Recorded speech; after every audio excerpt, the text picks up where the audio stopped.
주신 사랑 헤아릴 수 없는 사랑 아무 죄도 없는 어린 양 예수님 나를 위해 죽으셨네 피 흘림과 아픔을 견디신 것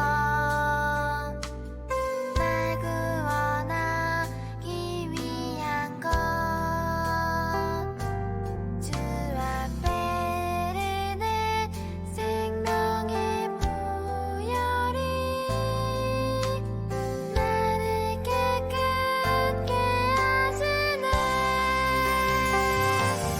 내가 주님 앞에 지금 가오니 나를 깨끗이 씻어주세요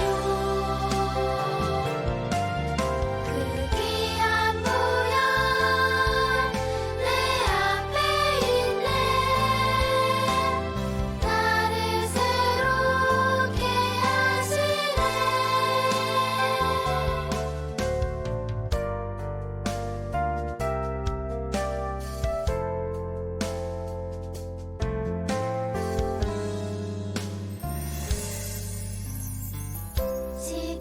십자가에서 보여주신 사랑 헤아릴 수 없는 사랑 아무 죄도 없는 어린 양 예수님 나를 위해 죽으셨네 피 흘림과 아픔을 견디신 것 날 구원하기 위한 것 주 앞에 흐르는 생명의 보혈이 나를 깨끗게 하시네 내가 주님 앞에 지금 가오니 나를 깨끗이 씻어주세요 그 귀한 보혈 샬롬 사랑하는 어린이 친구들 반갑습니다. 2021년의 첫 주일 예배예요. 오늘도 1월 3일 주일 어린이 예배를 하나님께 올려드립니다.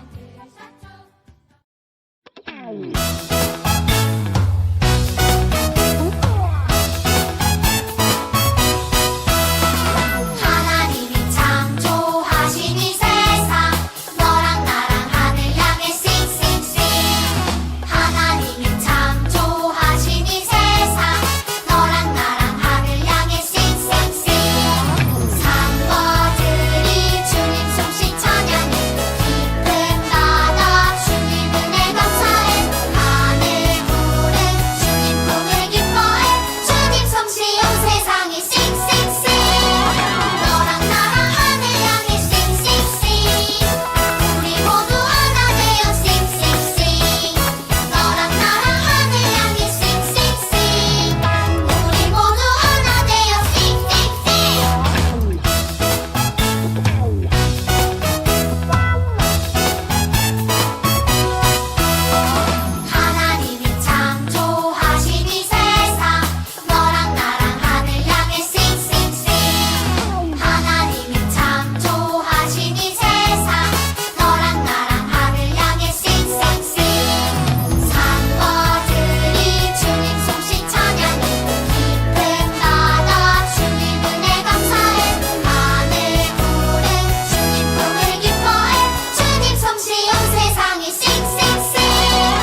살아계신 하나님 아버지, 하나님을 예배하고 찬양할 수 있게 해주셔서 감사합니다.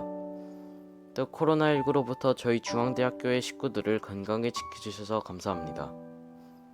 2021년 새해가 밝았습니다.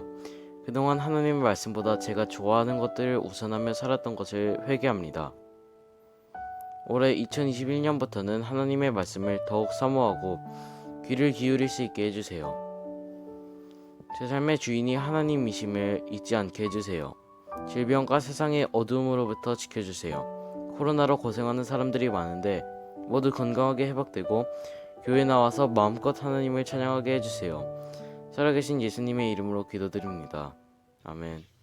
오늘 하나님의 말씀은 누가복음 1장 57절부터 80절까지의 말씀이에요. 해산할 날이 이르러 엘리사벳은 아들을 낳았습니다. 이웃 사람들과 친척들은 주께서 엘리사벳에게 큰 은혜를 베푸신 것을 듣고 함께 기뻐하였습니다. 이 사람들은 아이가 태어난 지 8일째 되는 날에 아이에게 할례를 하려고 왔습니다. 이들은 아버지의 이름을 따서 아이의 이름을 사가랴라고 지으려고 하였습니다. 그러자 아기 어머니가 말했습니다. 안 됩니다. 요한이라고 지어야 합니다. 사람들이 엘리사벳에게 말했습니다. 하지만 당신 가문 중에 그런 이름을 가진 사람은 하나도 없어요. 사람들은 아버지인 사가랴에게 손짓을 하여 아이의 이름을 무엇이라고 짓기 원하는지 물었습니다. 그러자 사가랴는 쓸 것을 달라고 하여 아기 이름은 요한이라고 썼습니다. 이를 본 사람들이 모두 이상히 여겼습니다. 그 즉시 사가랴의 입이 열리고 혀가 풀려 하나님을 찬양하였습니다. 주변에 있는 사람들이 모두 두려워하였고 이 모든 이야기는 유대 온 산골에 전해졌습니다. 이 이야기를 들은 사람은 모두 이 사실을 마음에 새기며 이 아이가 장차 어떤 인물이 될까 하고 말했습니다. 그것은 주님의 손이 아이와 함께 하셨기 때문입니다. 요한의 아버지 사가랴가 성령으로 충만하여 예언하였습니다. 주 이스라엘의 하나님은 찬양을 받으실 분이시다. 주께서 백성들을 돌보시며 구원을 베푸셨다. 하나님의 종 다윗의 집에서 우리를 위한 구원의 뿔을 드셨다. 옛날 거룩한 예언자의 입으로 말씀하셨다. 우리를 원수에게서 구원하시고 우리를 미워하는 모든 사람의 손에서 건져내셨다. 주님께서 우리 조상에게 자비를 베푸시고 거룩한 언약을 기억하셨다. 이것은 우리에게 주시려고 우리 조상 아브라함에게 하신 맹세다. 우리를 원수들의 손에서 구원하셔서 두려움 없이 주님을 섬기게 하셨고 평생 동안 주님 앞에서 거룩하고 의롭게 살아가게 하셨다. 아기야, 너는 가장 높으신 분의 예언자로 불릴 것이다. 네가 주님보다 앞서가며 주님의 길을 준비할 것이다. 백성들에게 죄를 용서받는 구원의 지식을 줄 것이다. 우리 하나님의 사랑과 자비로 인하여 떠오른 태양이 높은 곳에서 어두움과 죽음의 그늘에 앉은 우리들에게 빛을 비추일 것이다. 그래서 우리의 발을 평화의 길로 인도하실 것이다. 아기는 자라서 심령이 강해졌습니다. 요한은 이스라엘 백성 앞에 나타나는 날까지 광야에서 살았습니다. 아멘. 자, 오늘 이제 누가복음의 말씀이에요. 항상 이 말씀을 시작하기 전에 여러분들에게 이 배경을 이야기해 주는 게 참 일주일 만에 말씀을 전하니까 항상 어디서부터 여러분들에게 이야기를 해줘야 될지 생각을 하게 됩니다. 자, 성경은 구약 성경과 신약 성경이 있죠. 그렇죠? 모든 성경은 예수님을 중심에 두고 있어요. 구약 성경은 구원자 예수님이 이 땅에 오실 것을 기다리는 그런 준비 과정을 기록한 성경이 바로 구약 성경이고요. 신약 성경은 오신 예수님께서 십자가 보혈로 우리를 하나님의 자녀 삼아주시고 그 복음이 온 세상에 퍼져나가고 또 예수님께서 다시 오신다고 약속하신 것을 기록한 것이 바로 신약 성경이죠. 그러니까 우리는 지금 다시 오실 예수님을 기다리고 있어요. 그렇죠? 그렇기 때문에 우리는 신약 시대를 살고 있는 거예요. 자, 그 신약 성경 중에서도 예수님께서 이 땅 가운데 오셨던 사실을 직접적으로 기록한 그 성경을 복음서라고 해요. 그 중에서 복음서, 여러분 신약 성경 맨 앞에 4가지 복음서가 있죠. 뭐죠? 마태복음, 마가복음, 누가복음, 요한복음. 네, 이렇게 4가지 복음서가 있어요. 이 각각의 복음서들은 각각 다른 사람들이 성령의 인도하심을 받아서 예수님에 대해서 써놓은 거예요. 각 복음서를 우리가 잘 비교하면서 기도하면서 읽으면은 우리는 예수님에 대해서 더 잘 알 수가 있어요. 자, 그런데 이 예수님께서 중심 되시는 복음서들에 빼놓지 않고 나오는 한 사람이 있어요. 바로 오늘 이 말씀의 중심에 나오고 있죠. 우리가 오늘 읽은 구절도 바로 이 사람이 태어난 것을 말하고 있어요. 이 사람이 오늘 누구죠? 누구에 대해서 말하고 있죠? 네, 바로 세례 요한이죠. 많이 들어봤죠, 세례 요한. 마태복음에서도 예수님께서 이 땅에 태어나신 그 말씀이 나온 후에 세례 요한이 백성들에게 회개하라, 때가 이르렀다 라고 이렇게 말하는 그런 선포하는 모습이 나와요. 그리고 또 마가복음에서는 세례 요한이 말씀 시작하자마자 마가복음 시작하자마자 바로 등장해서 예수님께 세례를 드리는 그런 모습이 나오죠. 그리고 우리가 오늘 읽은 누가복음은 세례 요한이 태어나는 모습까지 아주 세세하게 기록을 해놨어요. 그렇죠? 아주 자세하게 설명을 하고 있습니다. 이 세례 요한이 태어난 것까지 성경에 나온다는 것은 이 사람이 굉장히 중요한 사람이라고 하나님께서 말씀하시는 것 같아요. 세례 요한의 부모님은 레위 지파였고 제사장인 사가랴와 엘리사벳 부부였어요. 이 사람들은 예수님의 어머니인 마리아의 친척이었다고 나와요. 그러면 사실 세례 요한이 예수님과도 친척인 거죠? 육신으로는 예수님과도 친척이에요. 어쨌든 세례 요한의 부모들, 이 사가랴와 엘리사벳은 나이가 많이 들도록 자식이 없었어요. 그리고 이제는 나이가 너무 들어서 자식을 낳는다는 희망을 버린 지가 오래됐었어요. 그런 마치 믿음의 조상 아브라함과 사라 같죠? 그렇죠? 그럴 때에 하나님의 천사가 아버지인 사가랴에게 나타난 거예요. 사가랴는 하나님이 보내신 가브리엘 천사가 와서 아들을 낳을 거라고 말을 해도 믿지를 못했어요. 우리들은 이미 나이를 많이 먹어서 늙어가지고 자식을 낳을 수가 없는데요. 네. 여러분, 이 말이 맞기는 해요. 그쵸? 여러분 주변에 머리 하얀 할아버지 할머니가 아기 낳은 사람 있나요? 없을 거예요, 아마. 예. 사람이 나이가 들면은 아기를 낳지 못해요. 예. 사가랴도 그래서 믿지를 못한 거예요. 사가랴가 믿지 못하니까 천사가 사가랴에게 아기를 낳을 때까지 네가 말을 하지 못할 것이다 이렇게 이야기를 해요. 그리고 진짜 사가랴는 그때부터 진짜 말을 하지 못하게 됐어요. 여러분, 할머니가 아기를 안고 다니면서 제 아기예요, 제 아들이에요, 제 딸이에요 하고 얘기하면 조금 이상하긴 하겠죠, 그렇죠? 예. 어떨까요, 여러분? 이렇게 사람의 생각으로는 불가능하다고 여겨졌지만은 하나님께서는 무엇이든지 가능하신 분이죠, 그렇죠? 하나님이시니까. 하나님께서는 엘리사벳 할머니에게 아기를 갖게 하신 거예요. 여러분, 아기는 엄마 배에 생기면 얼마나 있다가 나아요? 여러분 혹시 알아요? 몇 달 동안 아기가 뱃속에서 자라나죠? 네.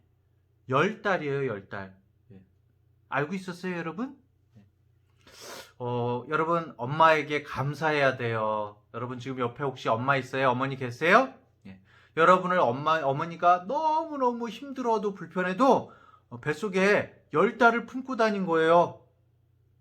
옆에 어머니 계시면 감사합니다 빨리 얘기하세요, 얼른. 네. 생일 때도 선물만 달라고 그러지 말고 아빠 엄마에게 감사합니다 그렇게 얘기해야 돼요, 여러분. 자, 그래서 10달이 드디어 지났어요. 드디어 아기가 태어났어요. 57절에 보니까 엘리사벳이 해산할 기한이 차서 아들을 낳았으니, 해산할 날이 이르러서 아들을 낳았으니 이렇게 나와 있어요. 할아버지 할머니가 어렵게 아기를 낳았어요. 주변 이웃들, 친척들도 어땠을까요? 너무 즐겁고 기뻤겠죠? 그래서 58절에 보니까 이웃 사람들과 친척들은 주께서 엘리사벳에게 큰 은혜를 베푸신 것을 듣고 함께 기뻐하였습니다. 그렇게 나오고 있어요. 친족들과 마을 사람들이 그리고 나서 아이에게 이름을 지어주려고 했어요. 이제 이름을 지어야 되잖아요. 아기가 태어났으니까. 그런데 이렇게 귀하게 어렵게 태어난 아이의 이름은 사실은 유대인들은 관습이 있었어요. 뭐냐면은 그 가문에서 훌륭한 조상의 이름을 따라서 짓는 게 바로 유대인의 관습이었어요. 그래서 사람들은 아기의 이름을 아버지의 이름을 그대로 따서 사가랴였잖아요. 아버지가 그죠? 사가랴로 지어야 되겠다. 사가랴로 지읍시다. 이렇게 이제 이야기를 한 거예요. 뭐 요즘 외국인들 중에서도 그 아버지 이름을 그대로 이름에다가 뭐 예를 들면은 에드워드 주니어 뭐 이런 식으로 뭐 우리나라 말로 하면 에드워드 주니어, 에드워드 2세 뭐 이런 식으로 붙이기도 하거든요. 왜 이렇게 부모님 이름을 그대로 지어주려고 했을까요? 뭐 다른 사람들이 볼 때는 그냥 귀한 아이, 이 부모가 복을 받아서 애지중지하는 아이, 귀하게 늦게 낳은 아이, 그쵸? 그러니까 그 아버지나 어머니의 이름을 그대로 붙여서 부모의 지금까지 악이 없던 그 아픔과 한이 해서 여러분들에겐 조금 어려운 말인 것 같아. 아기가 지금까지 없었는데 그 아픔과 한을 해소되고 아이가 없던 세월이 위로를 받고 이 아기로 인해서 당신처럼 훌륭한 사람이 되어줘. 그러니까 당신 이름을 지읍시다. 사가랴로 지읍시다. 뭐 아마 그렇게 얘기를 했던 것 같아요. 그런데 뭐 사가랴를 좀 높여주는 얘기인 것 같네요. 자, 그런데 사가랴와 엘리사벳은 아이의 이름을 가문에서 이름으로 쓰지 않던 가문 사람 중에 이 이름이 없는데 바로 요한이라고 짓겠다고 말을 해요. 왜일까요? 13절에 보면은 앞에 있던 13절에 나왔었는데 천사가 그에게 이르되 사가랴여 무서워하지 말라 너의 간구함이 들린지라 네 아내 엘리사벳이 네게 아들을 낳아주리니 그 이름을 요한이라 하라. 네, 바로 하나님의 천사가 정해준 이름이었어요. 요한이라는 이름의 뜻은 참 좋아요. 사실 여호와는 은혜로우시다라는 그런 뜻이거든요. 그런데 사실 요한이라는 이름이 그 당시에는 좀 흔한 이름이었어요. 좀 철수 같은 건가? 또 아까 말한 것처럼 가문에서 쓰는 이름을 붙이던 유대인들의 관습과도 맞지 않았고요. 사가랴의 가문에 그 이름이 없었나 봐요. 하지만 사가랴와 엘리사벳은 기쁨으로 여기면서 요한이라는 이름을 지어줬어요. 그래서 60절, 63절을 볼까요? 그러자 아기 어머니가 말했습니다. 안 됩니다. 요한이라고 지어야 됩니다. 사람들이 엘리사벳에게 말했습니다. 하지만 당신 가문 중에 그런 이름을 가진 사람은 하나도 없어요. 사람들은 아버지인 사가랴에게 손짓을 하여 아이의 이름을 무엇이라고 짓기 원하는지 물었습니다. 그러자 사가랴는 쓸 것을 달라고 하여 아기 이름은 요한이라고 썼습니다. 이를 본 사람들이 모두 이상히 여겼습니다. 사가랴가 말을 못하고 있다고 했죠? 그래서 사람들이 엘리사벳에게 묻고 나서 그 이름은 아닌 것 같아요. 사가랴 아버지한테 물어봐야겠다. 사가랴에게도 물어보니까 글씨로 써가지고 요한이라고 쓴 거예요. 그런데 그 순간에 아주 신기한 일이 일어났어요. 입을 열지 못하던, 말을 하지 못하던 사가랴가 갑자기 말을 할 수 있게 된 거예요. 사가랴가 아이의 이름을 하나님의 말씀대로 요한이라고 짓겠다라고 믿음의 행동을 하니까 그랬더니 전에 믿지 못해서 천사 앞에서 믿지 못해서 닫혔던 말문이 열린 거예요. 천사가 전해준 하나님의 말씀을 기쁨으로 받지 못하고 나의 핑계를 대면서 믿지 못했던 사가랴가 믿지 못했던 대가로 오랫동안 말을 못해야 됐잖아요. 그렇죠? 하지만 말씀대로 하는 순간에 요한이라는 이름을 세례 요한에게 아기에게 지어주는 순간에 하나님의 역사가 일어난 거예요. 어린이 여러분, 믿음의 행동은 방금 전에 사가랴가 아기에게 요한이라는 이름을 지어준 게 믿음의 행동이거든요. 행동. 믿음의 행동은, 진정한 믿음은 모든 것을 풀어내는 힘이 있어요. 내가 하고 싶은 대로, 내 욕심대로가 아니라 하나님의 말씀대로, 하나님께서 주시는 양심대로 믿음으로 우리가 행동할 때에 우리 삶 가운데서 하나님께서 정말 우리의 삶을 인도하세요. 모든 것이 정말 풀리게 하세요. 막혔던 입이 풀리는 것처럼 모든 것이 풀리게 하세요. 그것을 믿으시기 바랍니다. 자, 결국 사가랴는 10개월 동안 말을 못했었어. 그런데 이제 입이 탁 트인 거예요. 그죠? 그래서 하나님을 찬미하면서 하나님을 믿지 못했던 것에 대해서 회개하게 됐죠. 그리고 성령 충만해서 앞으로 탁 나와서 메시아 예수님에 대해서 예언을 하는 모습이 나와요. 68절부터 75절에 보면은 하나님 예수님을 이제 오실 메시아, 예수님 아직 예수님이라는 이름은 아직 모르고 있죠. 메시아에 대해서 찬양하고 오랫동안 기다려온 메시아가 하나님의 사랑으로 우리에게 곧 오실 것이다 라는 그런 예언의 노래를 하게 되죠. 하나님의 약속이 곧 이루어진다. 모든 원수들은 하나님이 세우신 구원의 뿔에 의해서 망하게 될 것이다 라는 그런 찬양이에요. 68절부터 69절 한번 제가 읽어볼까요? 주 이스라엘의 하나님은 찬양을 받으실 분이시다. 주께서 백성들을 돌보시며 구원을 베푸셨다. 하나님의 종 다윗의 집에서 우리를 위한 구원의 뿔을 두셨다. 구원의 뿔. 여러분, 구원의 뿔이 누구일까요?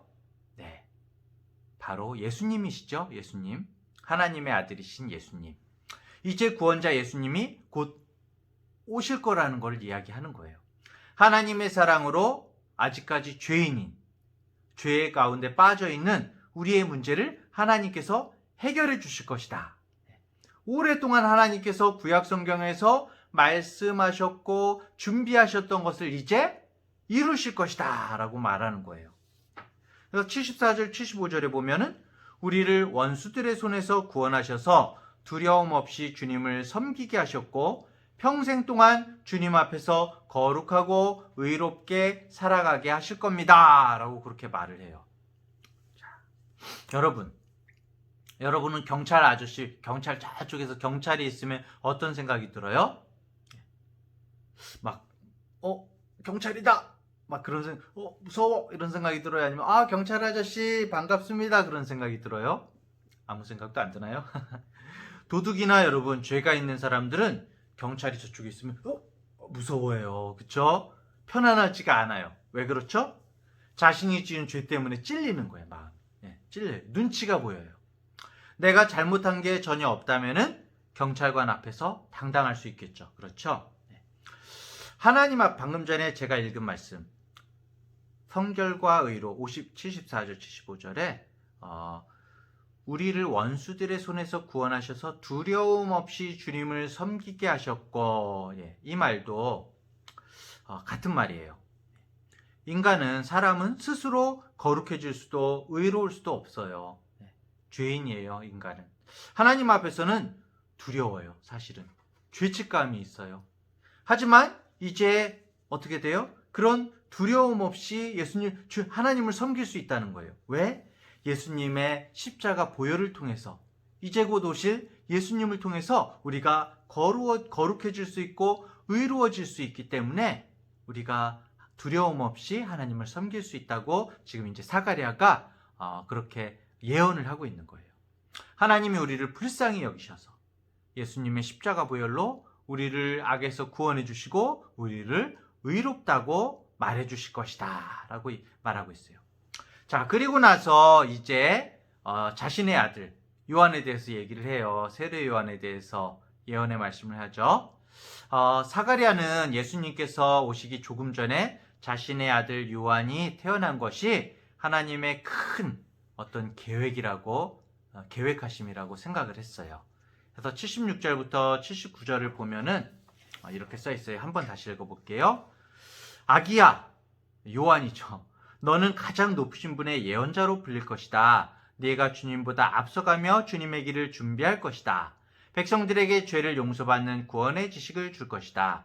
우리 하나님의 사랑과 자비로 인하여 떠오른 태양이 높은 곳에서 어둠과 죽음의 그늘을 앉은 우리들에게 빛을 비추일 것이다. 그래서 우리의 발을 평화의 길로 인도하실 것이다. 그렇게 얘기하고 있어요.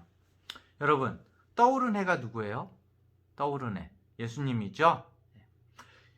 결국 이 세례 요한의 역할은 뭘까요, 여러분? 세례 요한의 역할. 왜 세례 요한이 이렇게 중요할까요? 세례 요한의 역할은 바로 소리꾼이에요, 여러분. 소리꾼. 소리꾼이 뭘까요? 여러분, 옛날 드라마 같은 거, 막 이런 옛날 드라마 보면은 임금님이나 귀족이 딱 지나갈 때에 미리 길을 내는 사람 있죠. 앞에서 보면 휘 물러거라, 상감마마 행차시다, 막 그러면서 이렇게 뭐 외친다든지. 요즘 보면 막 대통령이나 막 그런 사람들, 대통령이나 대통령 할아버지 지나가거나 막 이런 외국 정상, 뭐 외국 높은 사람들 지나갈 때 미리 앞에서 이렇게 막 교통 정리하고 그런 사람들 있죠. 결국에 세례 요한은 예수님의 길 내는 사람으로 선택받은 거예요. 소리꾼. 그런데 여러분, 우리 한번 솔직히 한번 생각해 보세요. 여러분, 이런 소리꾼 되고 싶으세요? 휘 물러거라. 물론 왕 대신 예수님의 소리꾼이기는 하지만 여러분, 이거 멋있어 보이세요? 휘 물러거라. 대단해 보이세요? 사실 여러분, 이 세상은 어때요? 여러분이 아직 어리기는 하지만 여러분, 이 세상은 누구나 자신이 주인공이 되고 싶어 해요. 그렇죠? 자신이 중심이 되고 싶어 해요. 사실 소리꾼은 별로 멋있어 보이지 않아요. 그렇죠? 올림픽에서도 금메달을 제일로 치고, 그렇죠? 금메달 몇 개 있느냐에 따라서 나라 순위가 정해져요. 그렇죠? 은메달, 동메달은 사실 잘 기억해 주지도 않아요. 그런 경우가 많아요. 많은 사람들이 세상에서 가장 높은 곳에 중심에 서려고 해요. 그걸 목표로 해요. 공부도 어떻게 해요, 여러분? 1등, 1등 하려고 다들 1등, 2등 줄을 세우지요.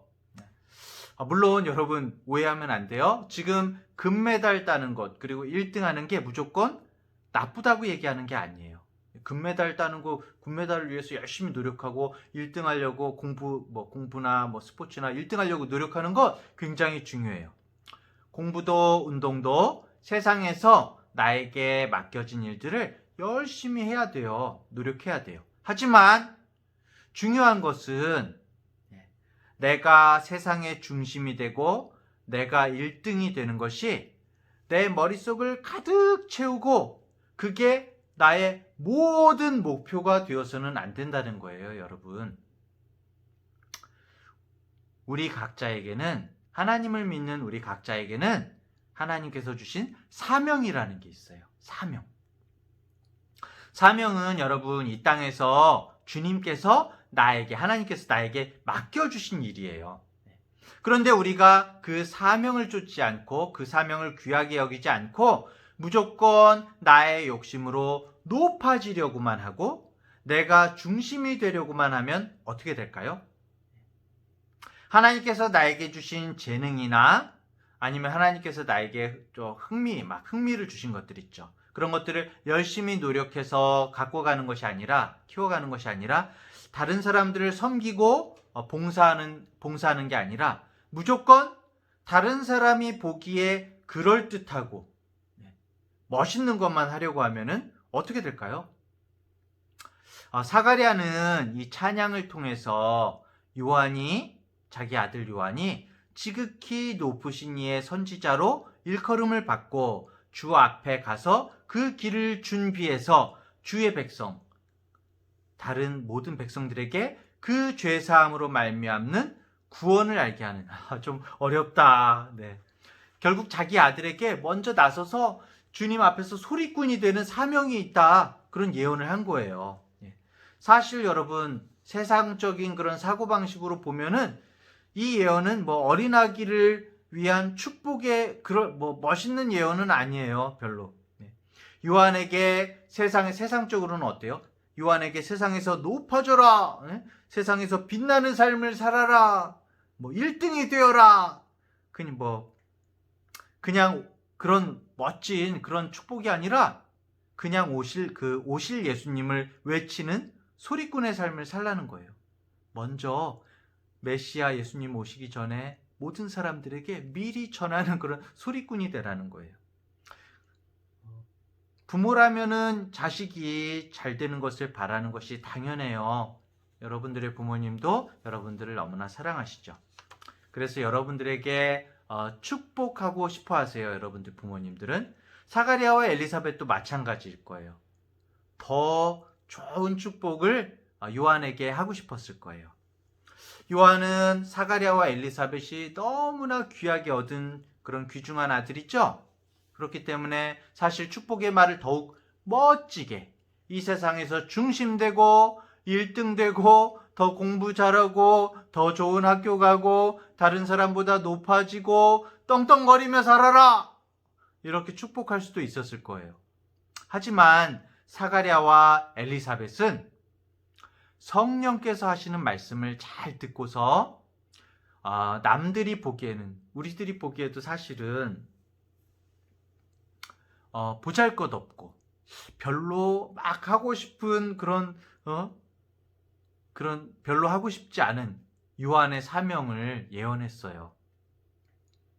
또 그렇게 예수님의 소리꾼으로 사가랴와 엘리사벳은 어땠어요? 요한을 잘 키워냈어요. 요한은 자라서 아버지처럼 제사장이 됐나요? 제사장으로 살지는 않고 자신의 사명을 쫓아서 광야에서 사람들에게 말씀을 전하면서 살았어요. 물론 아까도 말했지만은 무조건 제사장이 안 된 것이 훌륭하다는 것이 아니에요. 중요한 것은 하나님의 말씀을 쫓아서 자신의 사명을 따라서 산 거예요. 다른 사람에게 멋있어 보이는 삶을 산 것이 아니라 하나님께서 정말 나에게 원하시는 삶이 무엇일까라는 것을 기도하면서 따라간 요한의 삶을, 요한이 그런 삶을 살아간 것이 정말 중요한 거예요.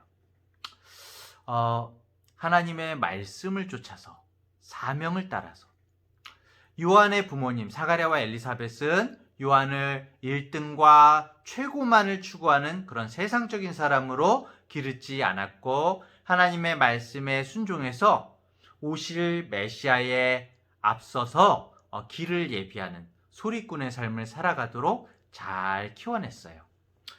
사랑하는 중앙대학교의 어린이 여러분, 그렇다면 우리들은 어떻게 살아가야 될까요? 우리 어린이들에게 좀 굉장히 어려운 질문이지만 우리들은 어떻게 살아야 될까요?